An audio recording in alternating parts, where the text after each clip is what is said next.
And a lot of people consider this to be a reflection of the Calhoun house downtown because of these rock brick walls that are mockish of the courtyard area that John Calhoun Meredith had back in the 1800s. Now that story, the way it actually goes is, a fellow named William Smith built the Calhoun house, and he was a big top eagle. And it appears that his whole family's been running the court system in Huntsville for the last 150 years.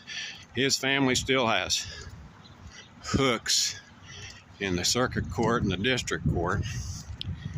And but anyway, William Smith built the Calhoun house, and when he died, his granddaughter Mary Smith inherited more than 30 slaves, and then she married John Meredith Calhoun, who was from up north somewhere.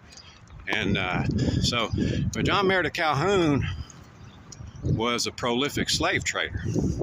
So the 30 slaves or so that probably spent their time behind the walls in the courtyard there at the Calhoun house up on Green Street were just a few. Said he owned about half the state of Louisiana, as the story goes, and at the end of the day he traded in thousands of slaves. And even though, you know, there are smaller plantations like the one they had here, the one that he had in Louisiana was very, very large. And of course, John Meredith Calhoun was renowned for his participation in enforcement of eugenics, which, as though slavery is not a human rights violation to begin with, the rest of the story is that much more reprehensible.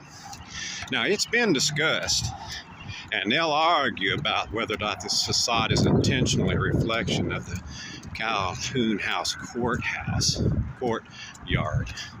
But the fact of the matter is, it's what people think. And the fact of the matter is, they should have torn this thing down, just like that Confederate monument should have been moved to Maple Hill Cemetery all those years ago instead of just